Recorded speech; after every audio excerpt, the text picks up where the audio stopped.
Bonjour à toutes et à tous. Bienvenue pour ce nouveau numéro consacré aux actualités sociales et pour ce mois de novembre 2023 qui nous rapproche tout doucement de la fin de l'année.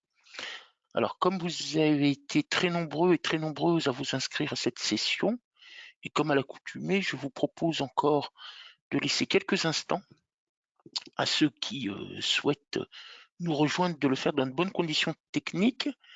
Il est 9h30, je vous propose de démarrer notre présentation et nos échanges à 9h32.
Bien, 9h32, comme je vous l'indiquais à l'instant, je vais laisser quelques minutes pour permettre à ceux et celles qui souhaitent nous rejoindre. Vous avez été nombreuses et nombreux à vous inscrire à cette session. Je vous remercie de la fidélité à nos émissions et à votre assiduité à ce rendez-vous.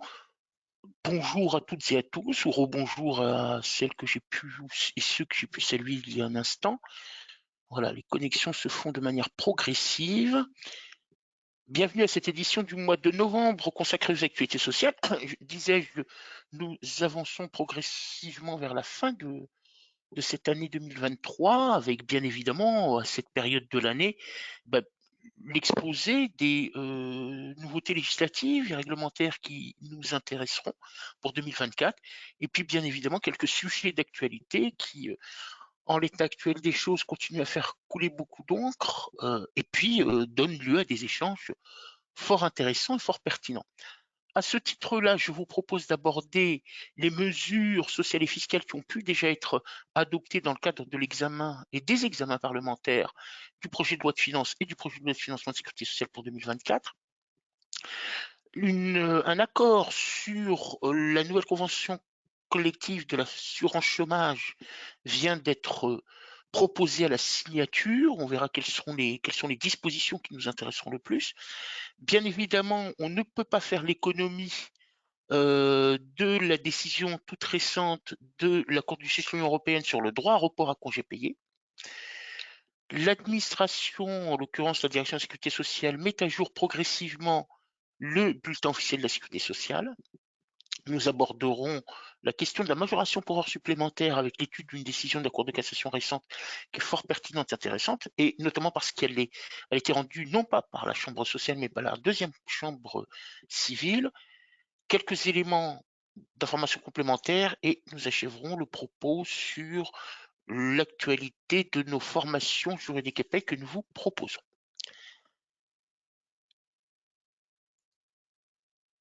Alors, ce sont le projet de loi de finances, les projets de loi de financement de sécurité sociale, ce que j'appelle nos deux lois marronniers. Pourquoi? Parce qu'ils arrivent toujours devant le Parlement à la même période. Ce sont les deux textes budgétaires de la nation. d'une part le budget de l'État, d'autre part le budget de la sécurité sociale, donc voilà, les deux grandes institutions, si je puis dire, l'une étatique et l'autre de protection sociale, dont les recettes, les dépenses, les éléments constitutifs du budget sont examinés par le Parlement depuis maintenant quelques semaines. Alors, quelles sont les mesures qui aujourd'hui vont impacter la paye et la RH? Voilà, elles sont de quelques ordres. En matière de dépenses, eh bien, le projet de loi de financement de sécurité sociale prévoit la suppression du délai de carence de 3 jours lorsque une salariée connaît une interruption médicale de grossesse, donc il faut la distinguer de l'interruption volontaire de grossesse. Cette interruption-là est prescrite médicalement. Le versement des indemnités journalières de sécurité sociale pour l'arrêt qui s'ensuit, eh bien, seront désormais versés à compter du premier jour. On élimine ce délai de carence de 3 jours, hein, et il faudra distinguer justement dans la gestion des indemnités journalières de sécurité sociale, eh bien d'une part, les arrêts qui donnent lieu encore à carence de 3 jours et les arrêts qui n'en donnent pas lieu, et en l'occurrence le versement de la première journée d'arrêt de travail. L'entrée en vigueur est prévue à une date qui va être fixée par décret, et les dispositions législatives, toujours en débat, prévoient que cette date sera celle au plus tard du 1er juillet 2024. Le décret précisera les modalités opérationnelles, notamment s'il convient de considérer la date de prescription de l'arrêt par le médecin ou le premier jour de l'arrêt, ce qui peut être distinctif éventuellement dans une telle situation. Excusez-moi, quelques problèmes de passage. La question du niveau des exonérations sociales a été posée, y compris au cours de l'année, puisque un rapport parlementaire rédigé par 2 députés proposait, à dire vrai, de supprimer le plafond exonératoire ou de le réduire au titre des cotisations patronales finançant la branche famille, donc allocation familiale. Aujourd'hui, le plafond exonératoire des rémunérations qui sont prises en compte pour ces différentes exonérations sont portées à 3,5 fois le SMIC pour l'exonération allocation familiale, à 2,5 fois le SMIC pour l'exonération patronale maladie et à 1,6 fois le SMIC pour la RGP, notre fameuse réduction générale de cotisation patronale et anciennement dénommée réduction Fillon.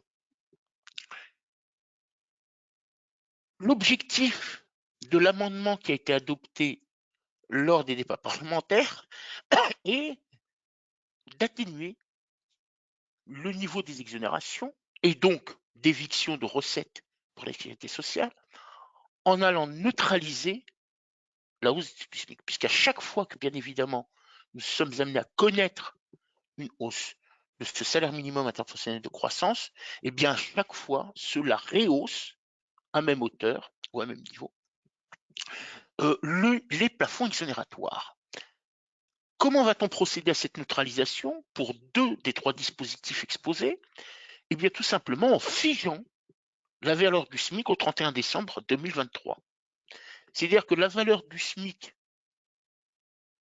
et à laquelle on a appliqué ce coefficient de 3,5 pour les cotisations d'allocation familiale ou 2,5 pour les cotisations maladie, eh bien, sera figée pour sa valeur au 31 décembre 2023, c'est-à-dire à hauteur de 11,52 € par taux horaire, puis par 151,67 pour connaître la valeur mensuelle.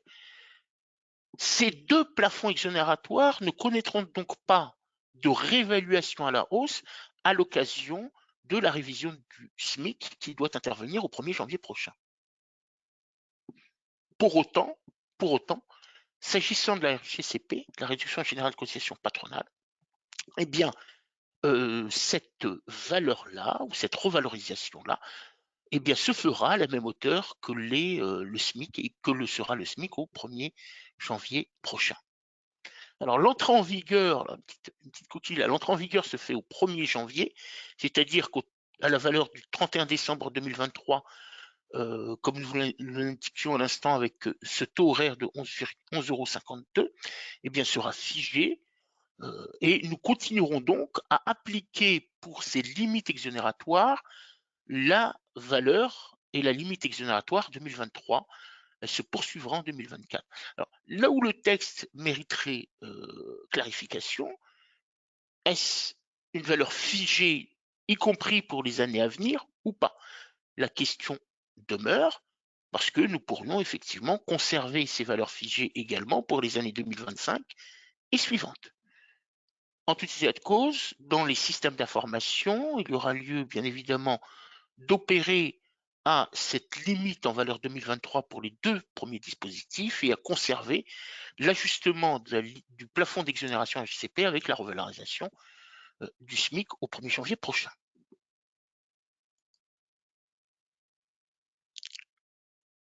Par la même occasion, les parlementaires ont réexaminé, réajusté les dispositifs législatifs relatifs au régime social des indemnités de rupture conventionnelle. Vous savez que le régime des indemnités de rupture conventionnelle a évolué au 1er septembre dernier à l'occasion de la mise en œuvre à cette date-là et pour ce dispositif-là, pour cette application-là, de la dernière réforme des retraites.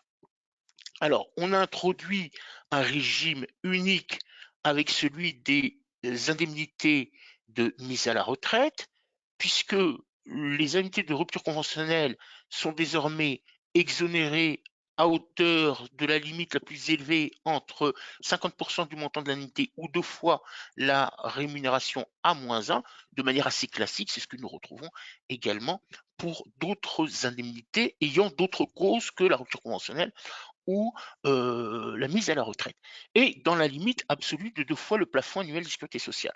Restait la nécessité d'amender le volet législatif sur ce régime social concernant les salariés qui étaient susceptibles, à la suite d'une rupture conventionnelle individuelle, de bénéficier d'une pension de retraite.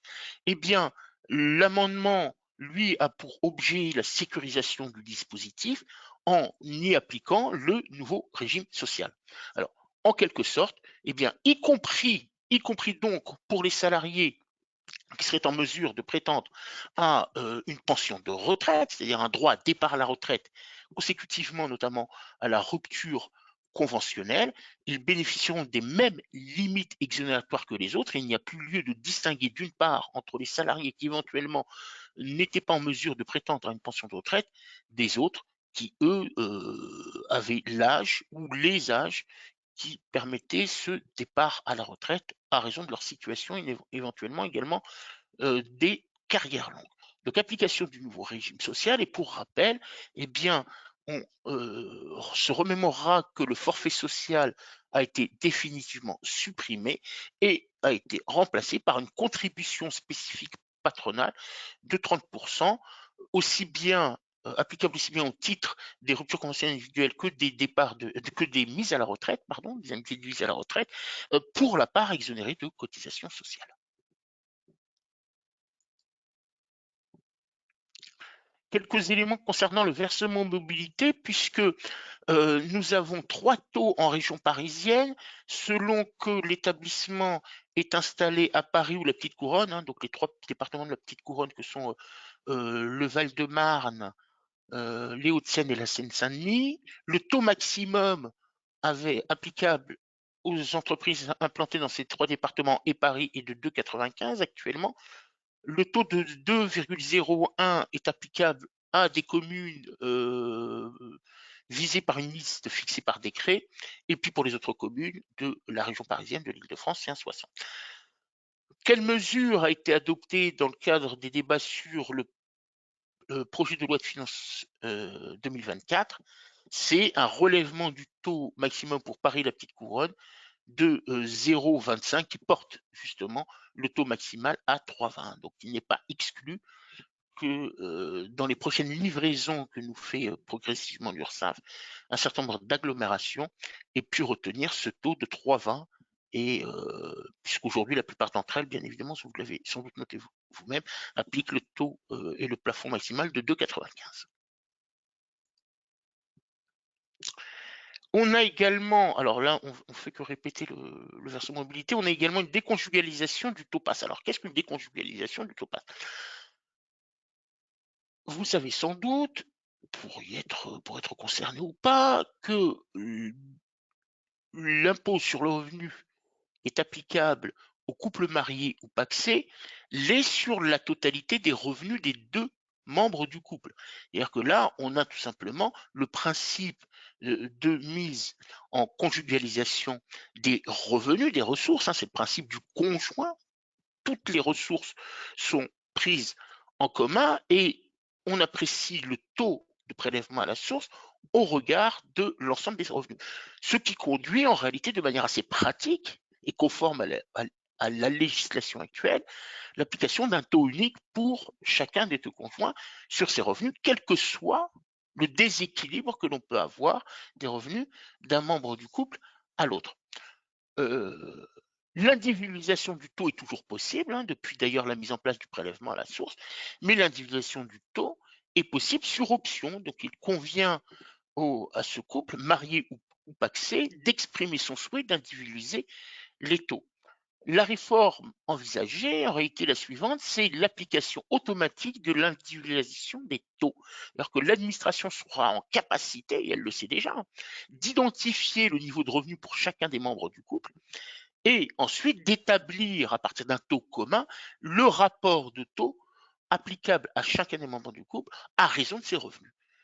Et donc chacun d'entre eux, pour le prélèvement à la source, verra sur son bulletin de paie un taux plus en conformité, si je puis dire, avec le niveau de ses revenus. Donc, déconjugalisation aujourd'hui possible sur option, demain, ce sera quelque chose de fait de manière automatique. Alors, demain, le 1er septembre 2025. Voilà ce que je voulais vous dire sur les dispositions relatives au PLFSS et PLF. Est-ce que à ce niveau-là, Maëla, il y a des questions?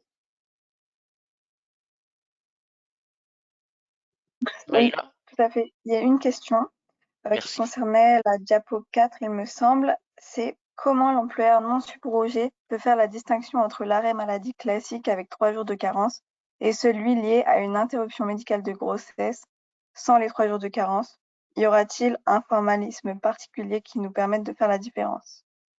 Alors, très juste question, c'est une omission de ma part dans le commentaire de la diapo. Ça, c'est une des questions que nous avons adressées à la direction de la sécurité sociale pour pour qu'elle puisse nous renseigner sur les modalités de prise de connaissance d'éventualité d'absence de carence sans révéler, alors c'est toute la difficulté, c'est sans révéler la cause de cette suppression du délai de carence de 3 jours, parce que l'on conserve bien évidemment le principe de secret médical. Y aura-t-il un formulaire dédié? Ce formulaire laissera-t-il quelques indices à l'employeur pour imaginer telle ou telle cause de l'arrêt de travail du salarié? Ça, c'est un point d'interrogation et c'est toute la réponse que doit nous adresser l'administration. Alors, il faut dire que la mesure a été prise au cours des débats parlementaires. Il n'est pas sûr qu'aujourd'hui l'administration puisse venir nous répondre. On rappellera que la mesure entre en vigueur à une date fixée par décret à venir, au plus tard le 1er juillet 2024. Donc, on imagine que dans les 3 ou 4 mois à venir, l'administration saura nous dire effectivement quel élément d'information nous sera communiqué pour suspendre ou pas, ou mise à l'écart ou pas de ce délai de carence. Voilà, encore quelques mois devant nous pour pouvoir répondre. On vous communiquera l'information, bien évidemment, lors de la prochaine édition des Actus Sociales. Merci Maëla. Assurance chômage. Alors, j'ai supprimé, mais visiblement pas de manière suffisante, le jeu d'animation. Les dernières dispositions sur lesquelles est assis le régime d'assurance chômage, si vous l'avez à l'esprit, du fait d'un défaut de conclusion d'un accord par les partenaires sociaux, c'est un décret gouvernemental du mois de juillet 2019. Dès lors, depuis, bien évidemment, le principe d'une fixation des règles relatives à l'assurance chômage par les partenaires sociaux a repris et il leur appartenait d'aboutir à un accord pour la période que vous avez à l'écran, 2024-2025, donc 24, 25, 26, 27, c'est-à-dire pour 4 années. L'accord a été conclu entre d'une part les organisations patronales et d'autre part les organisations syndicales, à l'exception de 2 d'entre elles, que sont la CGT et la CFE-CGT, et CFE-CGC, pardonnez-moi. Il a été conclu le 10 novembre et soumis à signature, donc à validation de ces différents organes, puisqu'à chaque fois on délègue bien évidemment des représentants de ces différents organismes pour la négociation, pour aboutir à un accord, et ensuite ces accords doivent être validés par les différentes instances ou organisations patronales d'une part et organisations syndicales d'autre part. Donc leur validation doit se faire au plus tard le 17 novembre, c'est-à-dire demain. Quelques mesures. La première concerne la dégressivité de l'allocation. Vous savez que les salariés qui ont un haut revenu, c'est-à-dire aujourd'hui au-delà de 2700 et quelques euros, connaissent en termes d'allocation une dégressivité de leur allocation. Cette dégressivité concerne les salariés aujourd'hui de moins de 57 ans. Eh bien, l'âge limite de dégressivité va passer de 57 à 55 ans. L'âge s'apprécie à la date de fin de contrat. La date de fin de contrat et non pas la date d'inscription à Pôle emploi. Premier point. Deuxième point, est acté la réduction des cotisations, du taux de cotisation patronale, une réduction de 0,05%. Il est aujourd'hui fixé en taux de droit commun à 4,05. Il sera donc de 4% à l'avenir.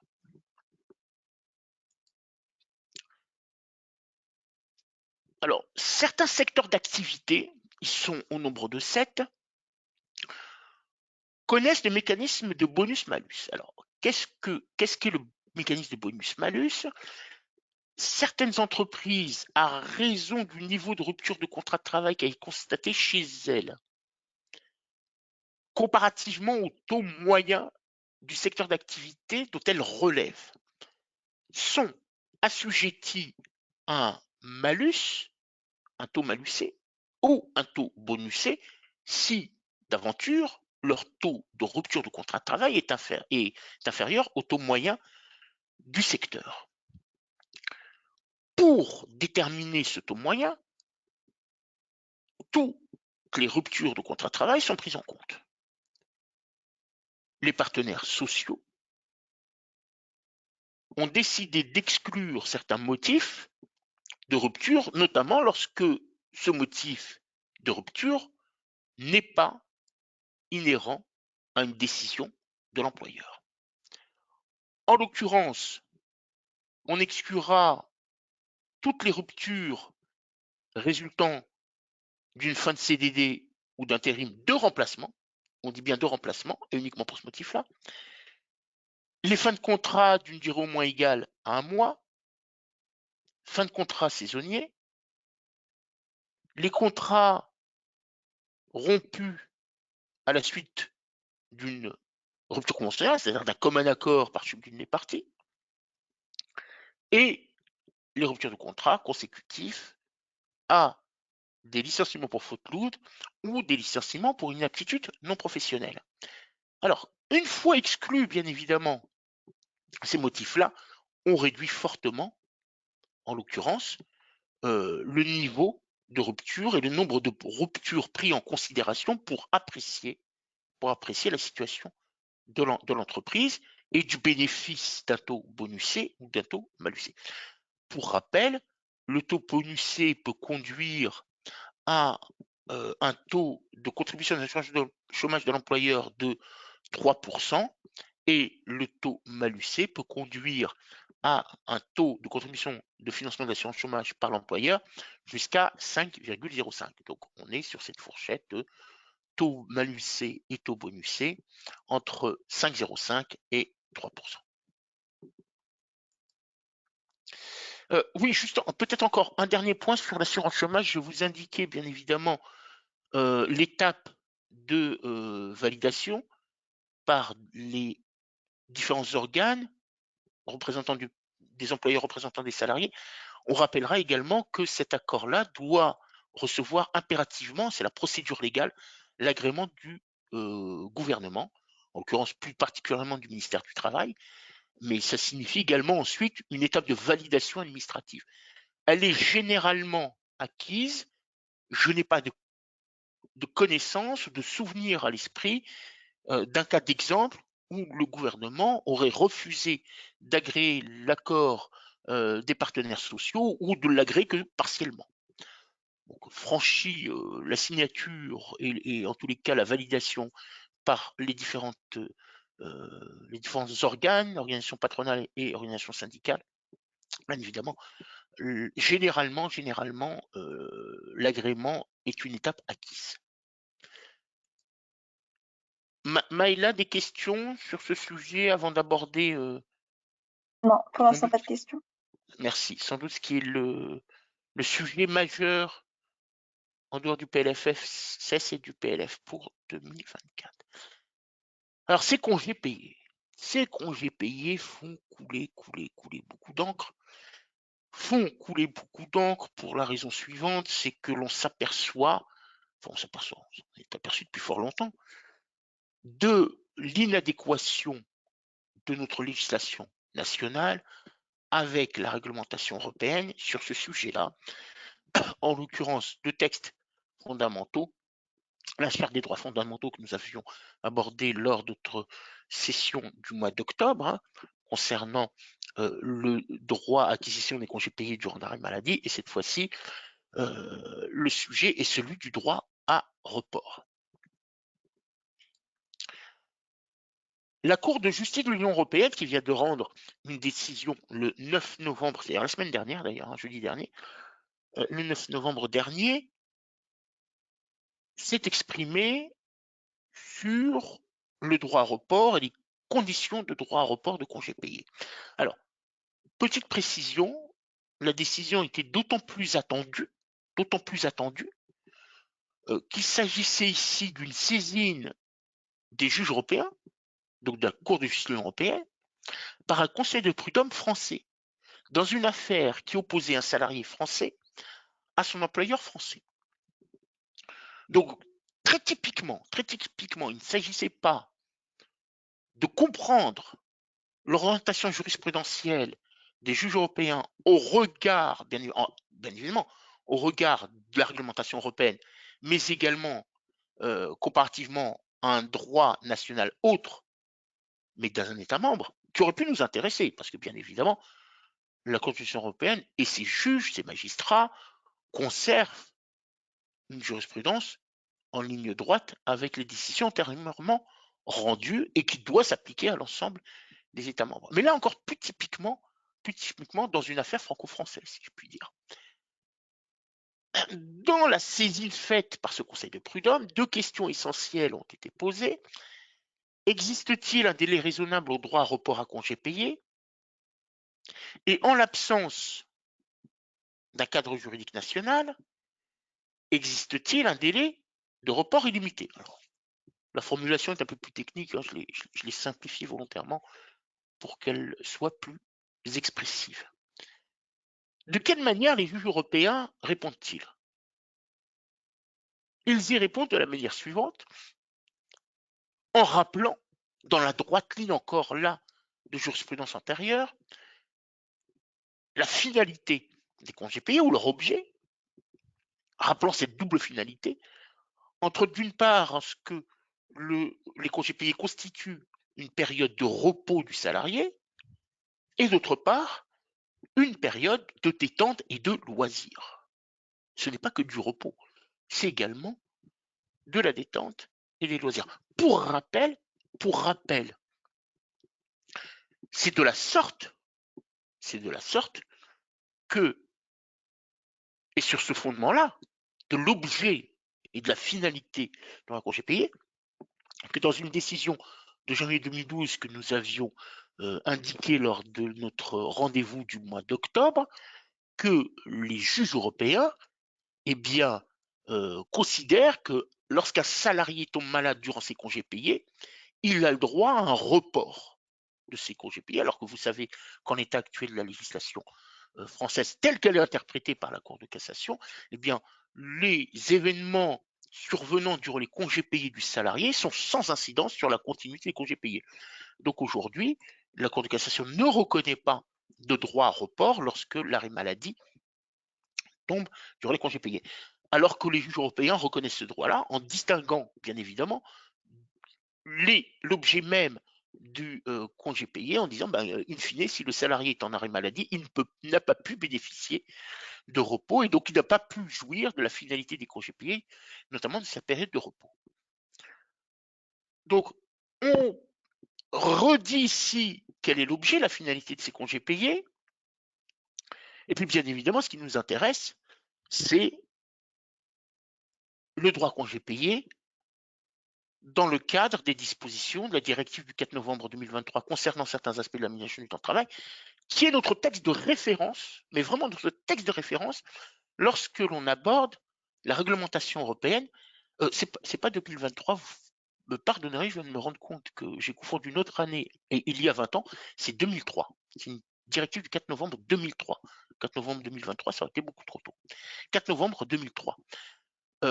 Et c'est notre texte de référence lorsqu'il s'agit d'aborder la réglementation européenne sur la durée du travail, le repos et les congés payés.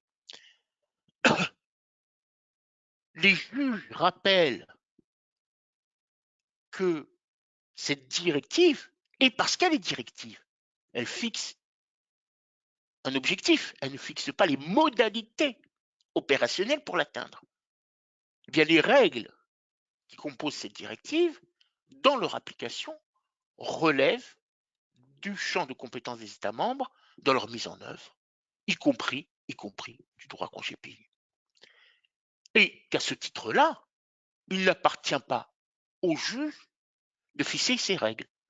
Donc la décision rendue il y a une semaine ne définit pas le délai de report. Elle ne définit pas le délai de report.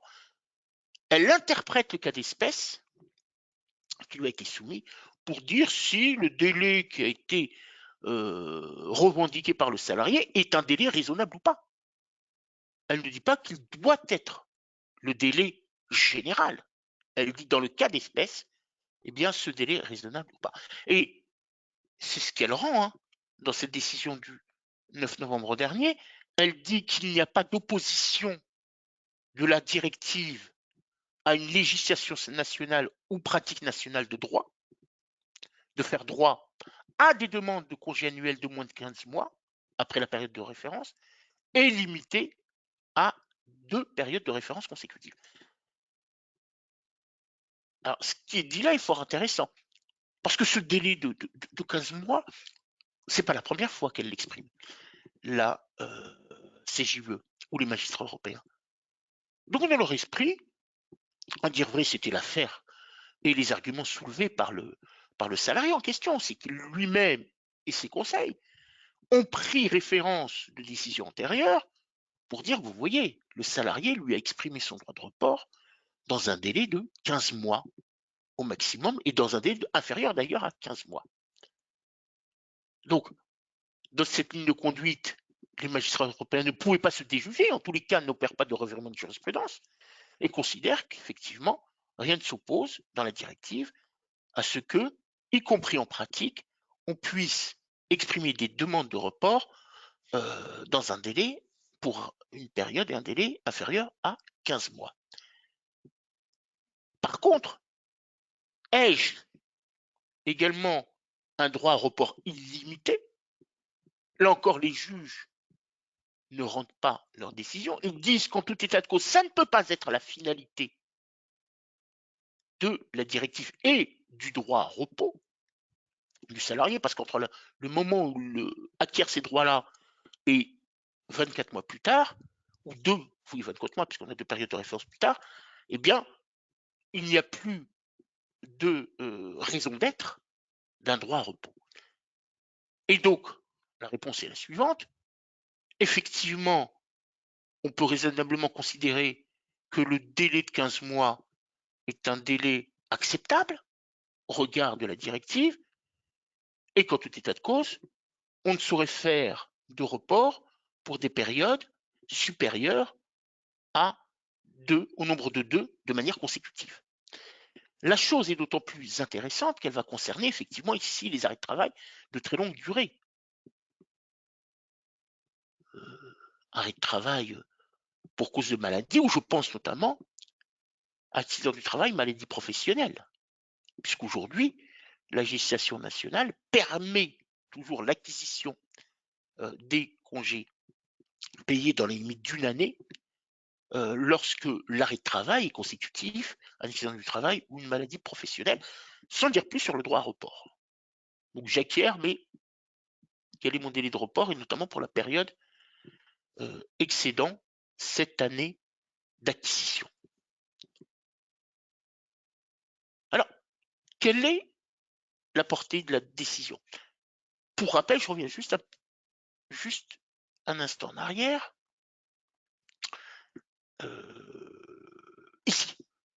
Ici, dans sa décision, donc, les juges européens ou la CJUE expriment l'opposition ou pas, ou s'expriment sur l'opposition ou pas, de la directive à une législation nationale ou pratique nationale de faire droit à ces demandes. Alors, ce qui est intéressant, c'est qu'est-ce que cette notion de pratique nationale? Je sais ce qu'est la législation nationale.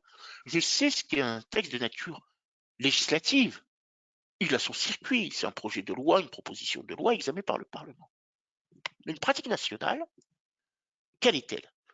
Est-ce que cela signifie que cette pratique nationale peut être réduite à un champ d'activité professionnelle?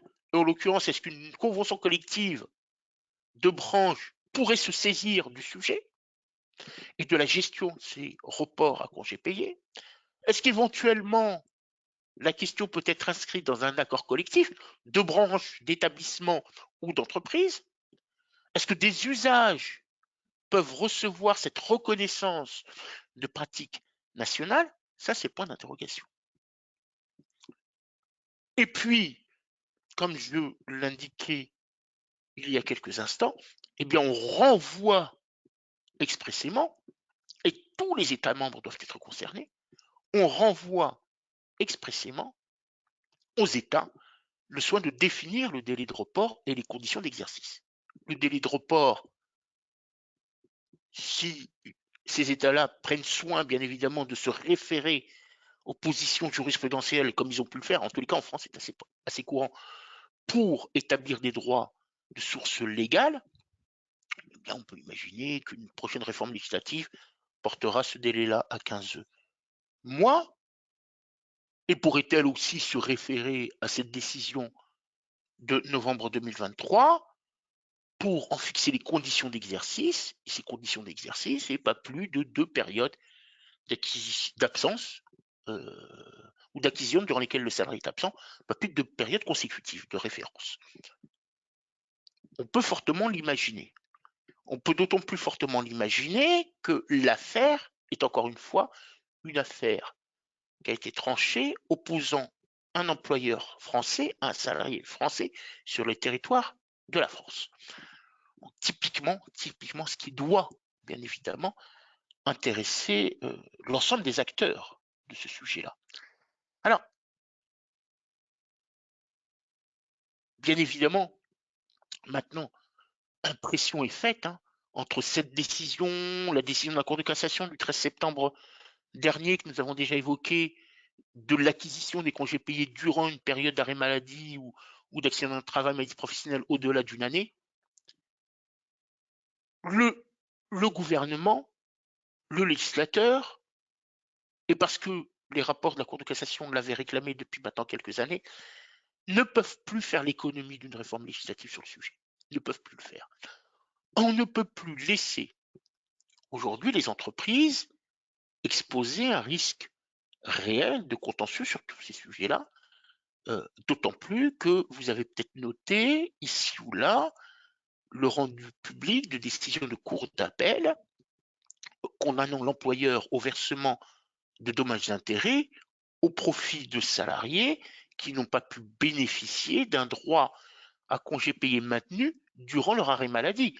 Donc, les dommages d'intérêt pour un employeur au regard de la situation du salarié, vous pourrez me dire bon, qu'ils sont encore acceptables et absorbables. C'est une difficulté tout autre, c'est en réalité, vous démultipliez la situation par le nombre de salariés concernés, plus l'effectif est important, plus bien évidemment le nombre de salariés susceptibles de se retrouver dans cette situation-là est important. Et vous avez, en tous les cas, c'est déjà le cas dans certaines structures, dans certaines entreprises, la réaction des représentants élus ou désignés du personnel. Reste à déterminer le meilleur véhicule législatif. Quelques textes à venir pourraient porter cette réforme. Je reste à titre personnel, mais vraiment juste une position personnelle, au regard de l'intitulé des textes à venir, je crains parfois que l'on ait ce qu'on appelle un cavalier juridique, c'est-à-dire eh bien, des mesures qui seraient sans objet avec la loi et qui pourraient être retoquées par le Conseil constitutionnel. Donc, sur les quelques pistes aujourd'hui émises, restons prudents. Donc, je n'en avance aucune. Le calendrier parlementaire pour le prochain trimestre, voire semestre, devait être rendu public prochainement. Donc, on saura d'ici le mois de décembre quel sera le texte qui portera ces réformes-là.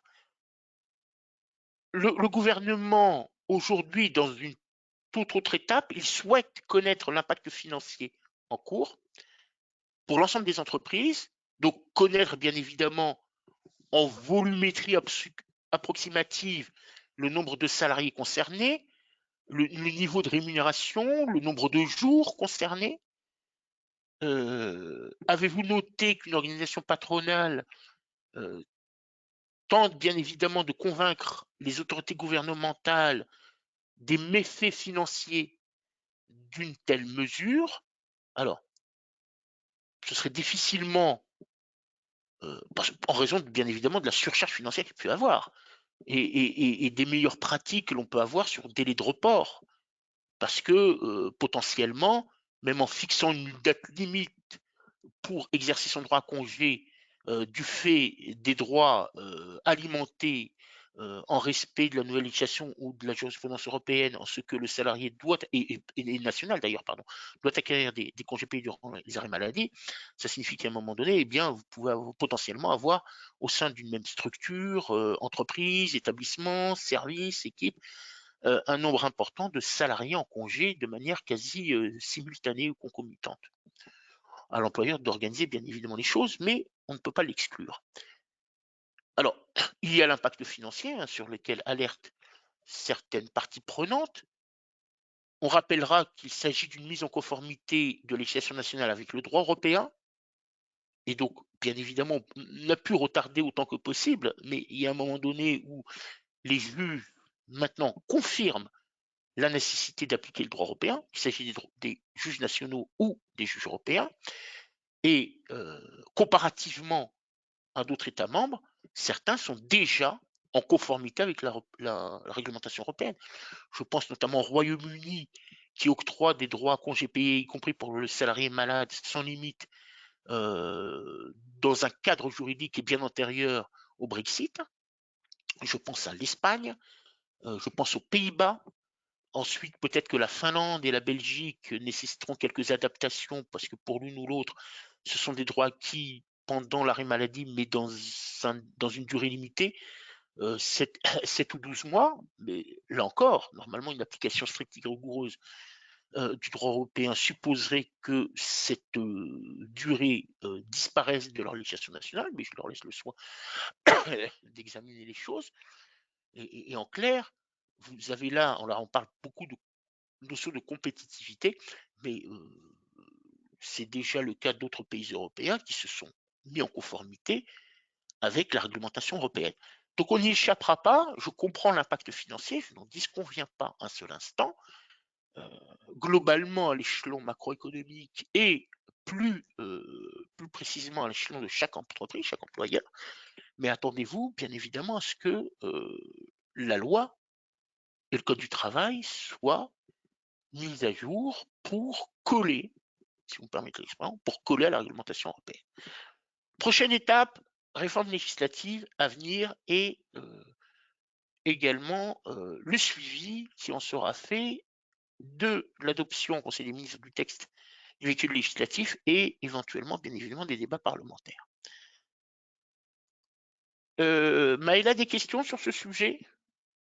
Oui, une question. Le terme délai raisonnable étant très subjectif, quel semble être un délai acceptable? Alors, ce que disent les juges européens, c'est un délai inférieur à 15 mois, qui est acceptable. Mais en tout état de cause, aujourd'hui, l'orientation jurisprudentielle, c'est d'avoir un délai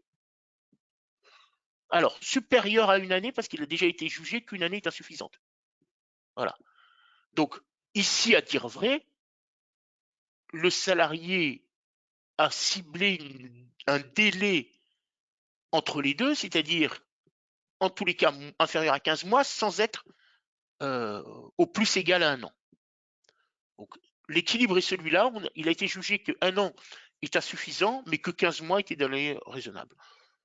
On peut imaginer que les prochaines dispositions législatives retiennent ce délai. Est-ce qu'il y aura ici ou là la possibilité de le porter à 18 mois? C'est possible. Tout dépend des débats parlementaires, des arguments soulevés par chaque acteur du sujet. Mais en l'occurrence, c'est effectivement, si vous êtes dans ce délai de 15 mois, on estime que les choses sont raisonnables. Mais vraiment, la réponse faite par les juges, c'est au cas d'espèce. Ils ne disent pas de manière fixe et réglementaire que le délai est de 15 mois, ils n'en disposent pas des moyens de le faire. Ils en sont dépourvus. La règle, et elle fixée par ceux qui disposent du pouvoir de l'adopter, et à l'échelon européen, c'est la Commission, c'est le Parlement et le Conseil des ministres éventuellement pour certains textes qui seraient soumis au Parlement européen.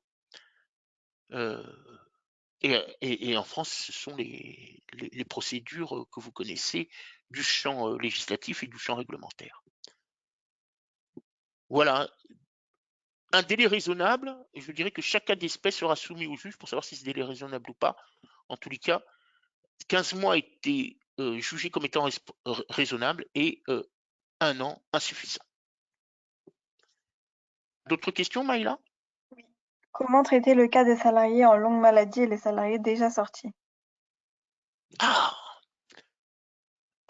alors, je vais répondre par les déjà sortis, puisque la réponse est sans doute plus simple. Alors, déjà sortis, si on porte la question sur le droit à congé payé pour des salariés qui étaient malades et qui n'ont pas pu les acquérir. Maladie professionnelle, maladie professionnelle et accident du travail supérieur à un an pour la période concernée et quelle que soit la période pour le salarié en maladie non professionnelle. Bien évidemment, si vous êtes amené à rétablir l'ensemble des droits des salariés, eh bien, ce sont les droits des salariés présents comme les droits des salariés qui ont déjà quitté l'entreprise. Alors, les salariés présents, vous allez réalimenter le compteur. Réalimenter le compteur des droits nouveaux tels qu'ils résultent, comme si le salarié avait travaillé tout au long de l'année, sur des périodes antérieures. Alors, le débat est de savoir également sur quelle période antérieure. On peut remonter, je suis de ceux qui estiment que la prescription triennale doit s'appliquer également en matière de congés payés et qu'on doit repartir sur trois périodes d'acquisition des congés payés fixées, trois périodes de référence déjà achevées. Donc ça fait de 20-21, 21-22, 22-23.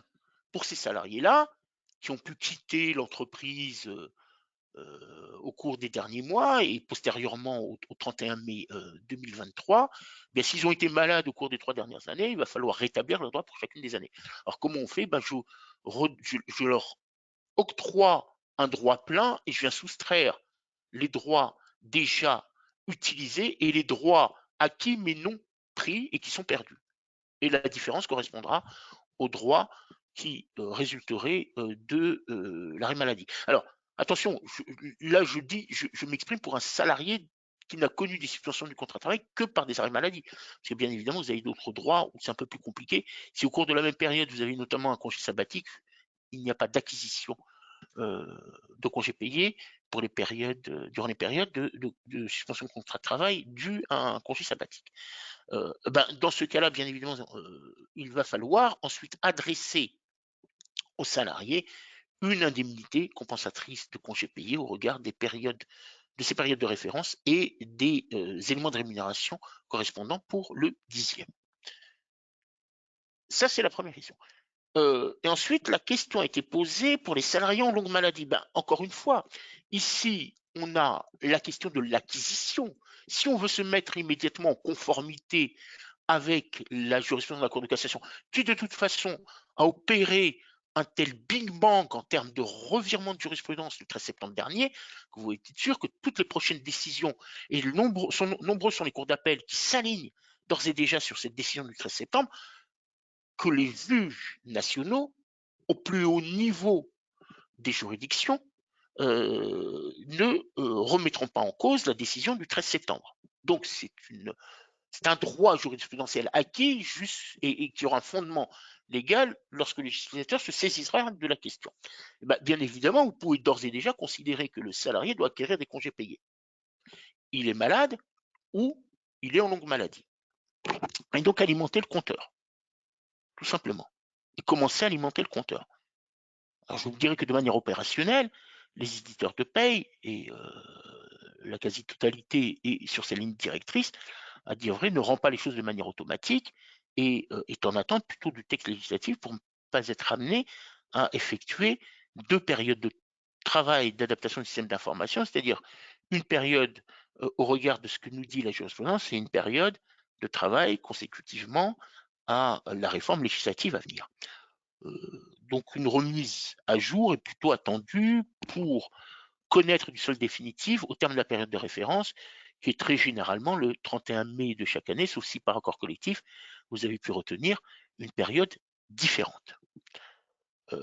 Donc on peut alimenter, et puis pour le droit à report, là encore une fois, en longue maladie, ça suppose que le salarié n'est pas en mesure de prendre ses congés payés puisqu'il est malade. Il est malade. Eh bien, je serais plutôt sur une position d'attente, alors que le salarié est malade. À quel moment dois-je faire le report? Là encore une fois, je serais plutôt sur une position d'attente. Vous donner des orientations à la lumière des décisions judiciaires, chose qu'on peut faire, hein, comme il vient d'être dit, notamment sur le délai de report, l'équilibre entre une durée d'une année qui a été jugée insuffisante et un délai pardon d'une année qui a été jugé insuffisant et un délai de 15 mois que l'on considère comme raisonnable. Euh, je suis plutôt en position d'attente et de notamment les dispositions législatives à venir pour fixer de manière définitive la règle. Voilà, tout simplement. Alors, très honnêtement, jusqu'au retour du salarié en longue maladie et du délai de report, la loi devrait intervenir dans les prochains mois, soit dans un délai bien inférieur à 1 an ou 15 mois, ce qui permettra ensuite d'ajuster pour ce salarié-là et à la fois les compteurs et à la fois le délai de demande de report. Voilà. On aura une visibilité sur un champ de calendrier beaucoup plus clair. Voilà ce que je voulais dire sur ces questions. Maëla, peut-être d'autres interrogations? Oui, il y en a plusieurs maintenant. Euh, Quand on parle de 15 mois, c'est à partir de la date du retour du salarié ou c'est à partir de la nouvelle année de référence? C'est à partir de la date de la période de la fin de la période de référence. Donc, c'est 15 mois après à compter du 1er juin, si je puis dire, hein, 2024 pour la prochaine période de référence. Ok. Le report doit concerner sur tous les types de congés, congés payés, congés d'ancienneté conventionnels, congés de fractionnement, congés supplémentaires par accord collectif. À mon sens, oui, dès lors qu'il s'agit bien de périodes de congés rattachées à la législation des congés payés. Congés d'ancienneté sont des congés payés, mais qui sont attribués de manière plus favorable au nombre de jours à raison de l'ancienneté. Jours de fractionnement, il résulte de la législation sur les congés payés. Donc la réponse est oui. D'autres ont été cités, je crois qu'il y en a un troisième qui a été cité. Congé de fractionnement, Ouais. congé d'ancienneté Oui. et congé supplémentaire par accord Oui, collectif. oui, oui, la réponse est oui. Si leur attribution résulte rigoureusement de la législation sur la durée des congés payés, ou bien est une, alors ça c'est pour les jours supplémentaires, ou s'inscrit dans la continuité de cette législation-là pour les congés conventionnels d'ancienneté ou congés supplémentaires d'ancienneté inscrits dans un accord collectif, on est dans ce cadre législatif et à mon sens, ça doit les concerner. Alors, sauf à ce que le législateur limite éventuellement les choses. Il pourrait disposer du moyen législatif de le faire. Si la législation n'est pas modifiée sur ce volet-là, à mon sens, cela concerne également les autres congés. D'autres questions, Maïla? Oui. Au niveau de l'ICP, si nous régularisons le nombre de jours de CP, nous allons devoir rétablir les salaires. Point Oui, d'interrogation. oui. La réponse est oui. La réponse est oui, et comme je l'indiquais lors de la précédente session, quelques difficultés. Alors, quand il s'agit que d'un salaire de base, ça ne pose pas de difficulté, une prime d'ancienneté, ça ne pose pas de difficulté. La difficulté va résider dans les éléments variables. Quelle est la prime qu'aurait perçue le salarié s'il avait travaillé normalement, lorsque cette prime est elle-même conditionnée par son niveau d'activité ou le résultat de ses activités? Alors, j'ai une prime de production, je perçois une prime, j'ai produit 20 unités, si j'avais été présent tout le mois, j'aurais dû en produire 50. Est-ce réel? Est-ce comparatif au niveau de production des autres mois et des mois de présence du salarié? Là, il va falloir bien évidemment examiner de manière très attentive les dispositions généralement portées par un accord collectif d'entreprise et d'établissement, instaurant ces différentes primes. Tout simplement, parce que les primes n'ont pas d'origine légale. Elles ont une origine conventionnelle, quand on parle de la convention collective de branche, ou encore d'un accord collectif d'entreprise ou d'établissement. C'est la source de mise en place de la prime qui va pouvoir nous éclairer. Mais il n'y aura pas d'automatisme dans les systèmes d'information. Donc c'est un exercice de chaque employeur que l'employeur devra réaliser pour rétablir le salaire, bien évidemment, et puis déterminer l'ensemble, la vraie valeur de l'ensemble des éléments constitutifs du salaire. Mais ce sera un exercice difficile si la rémunération a plusieurs composantes et en fonction de la nature des composantes de la rémunération. Autre question, Maïla? Non. Merci pour ces interrogations et ce partage. Alors, le bulletin officiel de la Sécurité sociale est mis à jour ces derniers temps de manière assez régulière. Deux sujets retenus, c'est le montant net social. Alors, le dispositif a été mis à jour là le 14 novembre, c'est-à-dire mardi, tout simplement, il y a 48 heures. Pour inclure dans le montant net social qui est calculé par l'employeur les montants des IGSS subrogés. Pardon. Alors pourquoi? Parce que vous savez que le MNS peut être présenté par un allocataire pour la détermination de ses droits à certaines prestations sociales. On parle généralement du RSA, de la prime d'activité, et le calcul de ces différentes allocations. Donc il n'y a pas d'obligation. Aujourd'hui, la CNAF, pardonnez-moi, ne s'appuie pas sur les déclarations employeurs. Elle recueille des informations et certains salariés peuvent faire part des informations portées sur leur bulletin de paye pour l'examen de leur dossier auprès de leur caisse d'allocation familiale. Le fait est, c'est que ces salariés-là présentent uniquement le bulletin de paye, mais ne présentent pas les indemnités de la sécurité sociale qui doivent être prises en compte. Ce sont des revenus de remplacement, mais qui sont tout de même pris en compte dans les ressources du salarié pour connaître du droit et du montant des allocations RSA ou primes d'activité. Compte tenu du effaçage, de l'omission par les salariés de l'intégration des IGSS dans le montant net social, il en a été conclu la chose suivante, c'est que désormais, alors qu'elles en étaient exclues, c'est que désormais, à compter du 1er janvier prochain, eh bien, le bulletin de paye devra comprendre, dans la détermination du MNS, les indemnités journalières de sécurité sociale subrogées, quel que soit l'arrêt et la nature de l'arrêt ayant donné lieu à versement d'IGSS, c'est-à-dire maladie non professionnelle ou ATMP ou autre. Et donc, dans ce cadre-là, eh bien, effectivement, tous les bulletins de paye qui comprendront, avec date de versement des IJ subrogés à compter du 1er janvier prochain, verront le MNS, en tous les cas varier à la hausse de ces IGSS si le salarié est concerné. Par ailleurs, pour des raisons d'équilibre, les financements des garanties collectives de protection sociale complémentaire, eh bien, vont être exclus.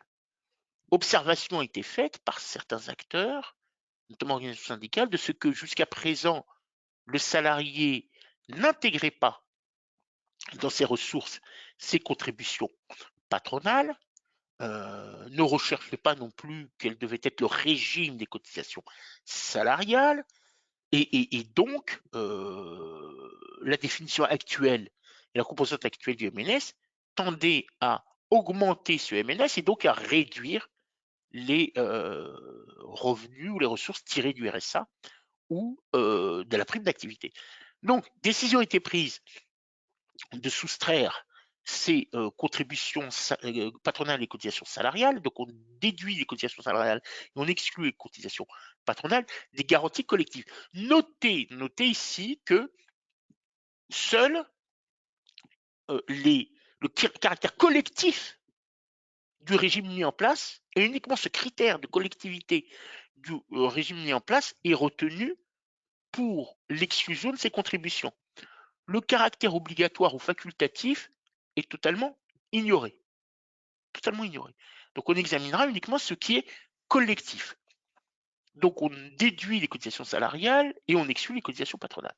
Entre en vigueur, vous disais-je, 1er janvier 2024, mise à jour du BOSS le 14 novembre dernier, il y a 48 heures, et ce que nous avons demandé à l'administration, ma crainte est la suivante, c'est l'arrêté qui doit venir repréciser à la fois le, cadre juridique et les éléments constitutifs du MNS et le modèle du bulletin de paye n'interviennent que postérieurement au 31 décembre.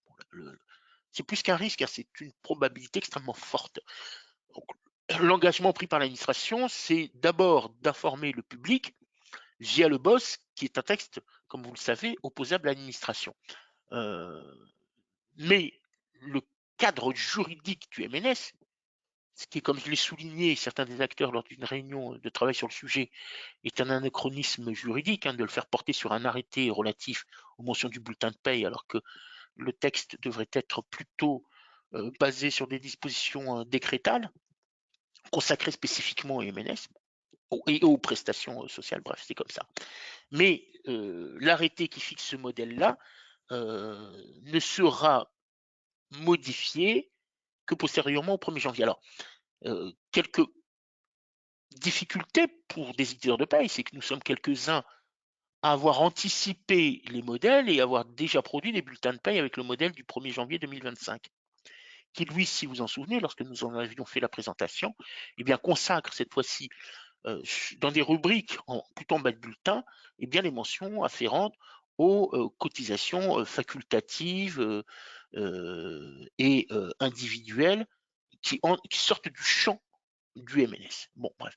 Alors, maintenant, on en exclut également les garanties collectives. On devrait y inscrire, le cas échéant, ces garanties-là sur le bulletin de paye à cet endroit-là, très précisément. Donc, difficile, bien évidemment, de l'adapter à nouveau sans que l'on ait le modèle qui sera fixé par arrêté. Autre point, alors ici l'adaptation du boss a été pour moi un grand point de satisfaction. L'incidence de la réduction du plafond lorsque le nombre de jours donnant lieu à la réduction de ce plafond pour fait de suspension du contrat de travail sans maintien de salaire est supérieur au nombre de jours calendaires du mois de paye. La problématique se pose bien évidemment pour l'événement pris en compte de manière décalée, c'est ce que vise expressément cette mise à jour. Exemple, absence du mois de janvier impactant la paye du mois de février, réduction du plafond. À titre d'exemple, le salarié est absent pendant 10 jours au cours du mois de janvier, absolument non rémunéré, peu importe le motif de non-rémunération et la nature de l'absence, les conséquences en termes de plafond sont les mêmes. Donc il est absent au cours du mois de février pendant 10 jours, au mois de janvier, pardonnez-moi, pendant 10 jours non rémunérés. Je constate cette absence et sur la paye du mois de février. 10 jours, 28 jours calendaires pour le mois de février, 28 moins 10 égale 18, et donc j'ai un plafond mensuel de sécurité sociale auquel j'applique le rapport de 18 sur 28. Les choses sont simples, pas grande incidence. La difficulté intervient lorsque le nombre de jours est supérieur, du nombre de jours du mois d'absence est supérieur au nombre de jours calendaires du mois suivant, soit du mois de février. Supposons de manière très simple, c'est que le salarié eût été absent durant tout le mois de janvier sans rémunération, en l'occurrence. En clair, je dois avoir une réduction du plafond de la totalité des jours calendaires du mois d'absence, soit 31 jours au titre du mois de janvier, avec un impact sur le mois de février, qui lui en compte uniquement 28. Dans ce cas-là, ce que nous dit l'administration, c'est qu'on appliquera, et dans la mesure où le plafond aurait pu être négatif, de moins 3 jours de différence, on appliquera, alors il y a bien une valeur négative, mais on retiendra une valeur de plafond égale à 0. Tout simplement. Donc, absence tout le mois de janvier, impact sur le mois de février, je devrais avoir en toute logique un prorata du plafond au regard du nombre de jours calendaires du mois d'absence, 31 jours, mais je ne décompte, j'ai un mois de février qui ne compte que 28 jours. Eh bien, j'ai une remise à zéro du plafond et je n'ai pas la capacité et pas le droit de reporter éventuellement ce différentiel de 3 jours sur des payes suivantes. Donc c'est zéro, c'est négatif, on ramène à zéro et on s'arrête là. En conséquence, la paye du mois d'avril ne devrait pas être impactée de quelque manière que ce soit de l'absence du mois de janvier. Et en l'occurrence, absolument pas des 3 jours que constitue le différentiel entre le nombre de jours calendaires du mois d'absence et le nombre de jours calendaires du plafond du mois de paye, qui est un différentiel de 3 dans notre exemple très simple, qui éventuellement sera de 2 l'année prochaine, puisque ce sera une année bissextile, avec 29 jours au mois de février. Mais il n'y a pas de report. J'ai un plafond égal à 0, le plafond restera à 0, point. Tout simplement. Et ici, ça clarifie grandement les choses, parce que l'interrogation légitime qu'ont beaucoup de ce qu'on appelle dans notre jargon les payeurs, est de savoir mais qu'est-ce que je fais des 3 jours, puisque j'ai bien 31 versus 28, point d'interrogation. Mais là, personne n'a une solution, mais voilà, il aurait fallu fonder juridiquement d'un non-report, c'est la position doctrinale de la DSS via cette mise à jour du bulletin officiel de la sécurité sociale. Bon, la règle est claire, hein, il n'y aura plus de débat sur ce sujet-là. Absence d'un mois à 31 jours, constatée sur une paye d'un mois avec un nombre de jours calendaires inférieur. Maëla, des questions sur ces deux mises à jour, derniers ajouts du boss? Pas de question. Merci Maëla. Pas de questions. Un point d'actualité, oui, la majoration pour heures supplémentaires qui me paraissait fort intéressante en la matière d'aborder pour rappeler des règles et de manière pour que plus appuyée en pratique. Alors, je ne reviens pas sur la définition des heures supplémentaires. Hein. On a déjà eu l'occasion par le passé de le dire. On aura peut-être l'occasion à l'avenir, éventuellement, d'évoquer à nouveau le sujet. Mais je vais ici me limiter à la rémunération des heures supplémentaires en rappelant que le taux de majoration de ces heures supplémentaires dans la loi est fixé par accord collectif d'entreprise ou d'établissement, ou à défaut une convention, un accord de branche, avec un taux plancher de 10%.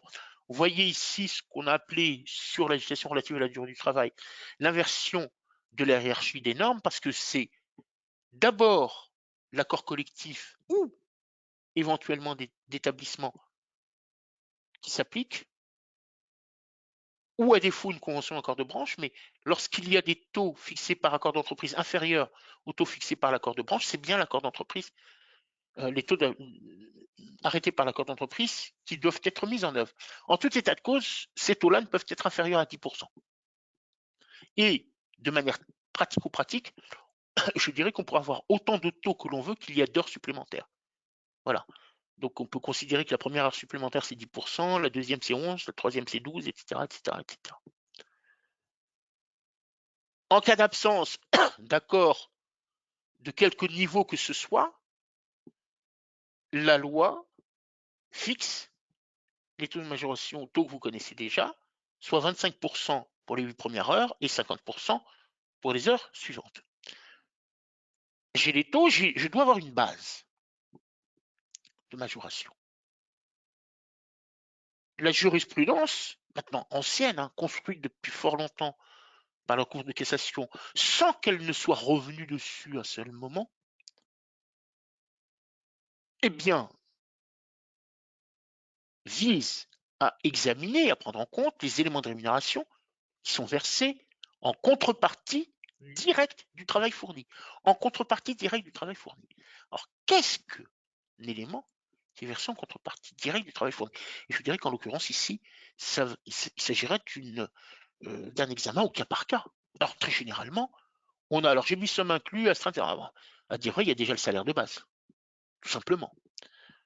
On y adjoint l'astreinte, dont on dit que le moment d'intervention est un temps de travail effectif, mais pas le moment de déplacement. Tout élément de rémunération, version contrepartie d'un travail de nuit, dimanche, jour férié, froid, insalubrité, prime d'assiduité. Les listes pour chacune des parties du tableau sont non exhaustives, et vraiment non exhaustives. Et des sommes en sont exclues, sauf dispositions conventionnelles plus favorables. Prime d'ancienneté. Et alors, prime d'ancienneté, c'est assez intéressant parce que, au regard des heures supplémentaires, vous avez des conventions collectives qui ont fait le choix d'inclure dans la base de majoration de la prime d'ancienneté, la base de majoration des heures supplémentaires, donc d'inclure dans cette base-là la prime d'ancienneté, et vous avez des conventions collectives qui opèrent différemment, c'est-à-dire qu'ils incluent éventuellement les heures supplémentaires dans la base de calcul de l'ancienneté, lorsque notamment ils disposent que le montant de la prime d'ancienneté est fonction de la durée du travail du salarié. Ben, c'est un cas. Et si je réalise des heures supplémentaires ou complémentaires, elle est réévaluée à la hausse. La prime de 13e mois, eh bien, là encore, hein, on l'exclut. Il faudra rechercher si elle couvre à la fois des périodes de travail et de non-travail, ou uniquement des périodes de travail. Les sommes représentatives de frais professionnels, par définition et par principe, ou encore une prime qui serait liée à un événement familial lorsque l'entreprise a coutume de verser ce type de prime ou c'est visé par un accord. Alors, sont exclus sur une base légale, et là, il faut examiner bien évidemment les dispositions conventionnelles. Je viens de vous en donner un exemple pour la prime d'ancienneté. Alors, la question qui a été posée au juge, à la Cour de cassation ici, est-ce que lorsque le montant qui est versé en contrepartie d'un travail un dimanche ou un jour férié est donc versé de manière forfaitaire, je travaille tel jour, je la verse, je ne travaille pas, ben, tu n'y as pas droit, et donc qui n'est pas lié à la durée du travail ce jour-là. Je voudrais qu'il travaille 1 heure, c'est parce que c'est un dimanche, j'y ai droit.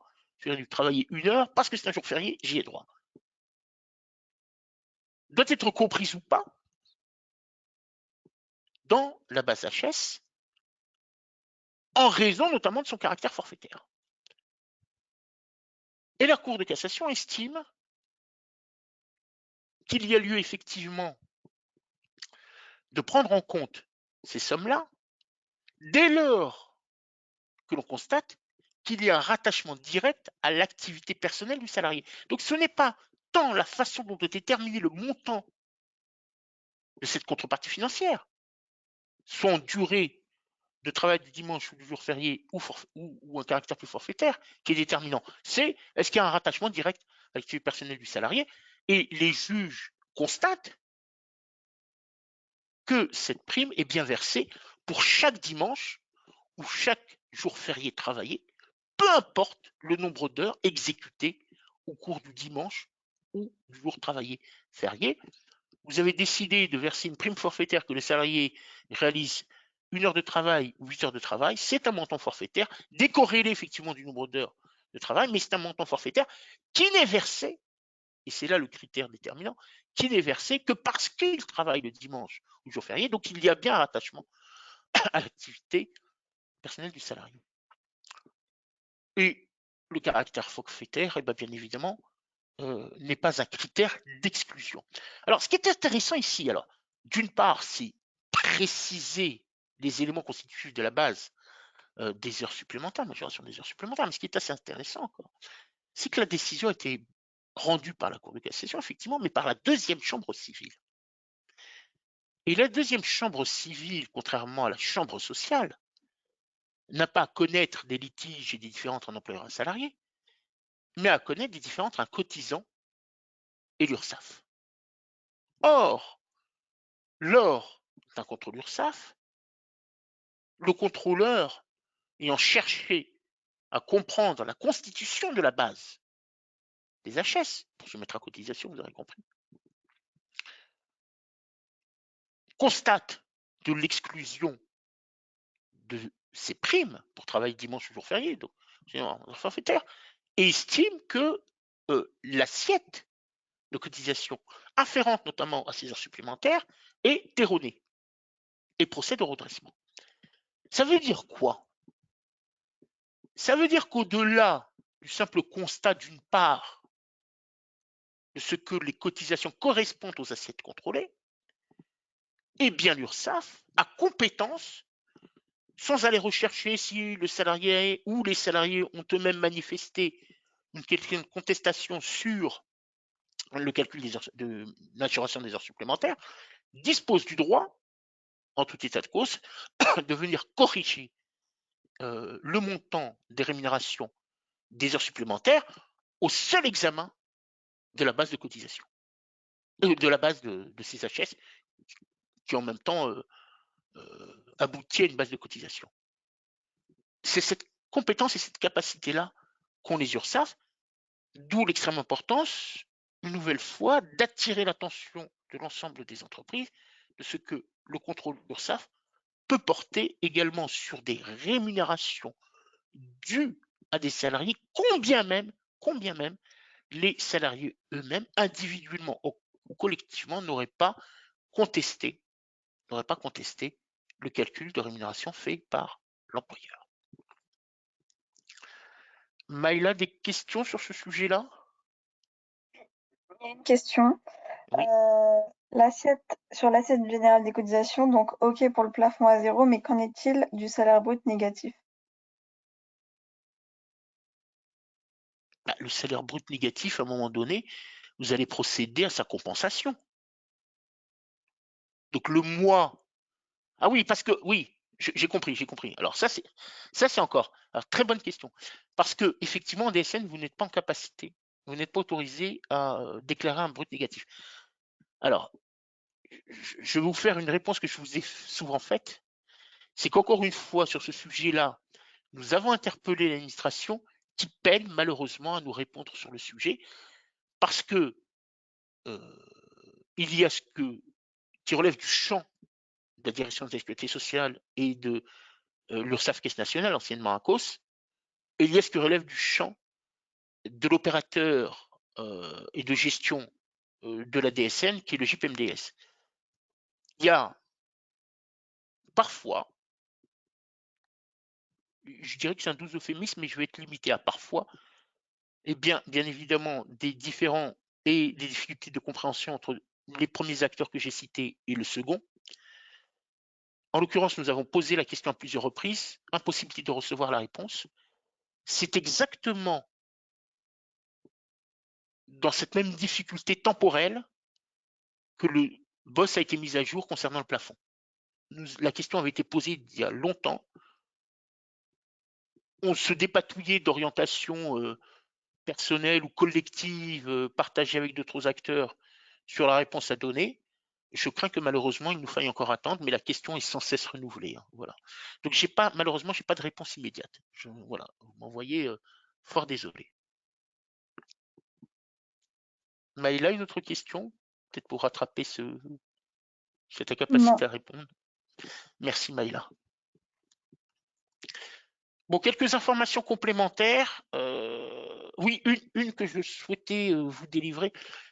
Vous savez que le calcul des indemnités journalières de sécurité sociale a été modifié par décret du 12 avril 2021, que ce décret du 12 avril 2021 comprenait deux phases d'entrée en vigueur. Pardon. Une première phase au lendemain de la publication journal officiel. La publication du décret a été faite le 14 avril 2021, donc nous avons déjà une première phase en vigueur depuis le 15 avril 2021. Pardon. Et une seconde phase qui devait entrer en vigueur au 1er janvier 2024, qui a été repoussée au 1er juin 2024. D'abord, ce qui nous a été indiqué, c'est que cette date d'entrée en vigueur, fixée au 1er juin 2024, devrait assez probablement, et vu la source, même plus que probablement, assez assurément, faire l'objet d'un nouveau report.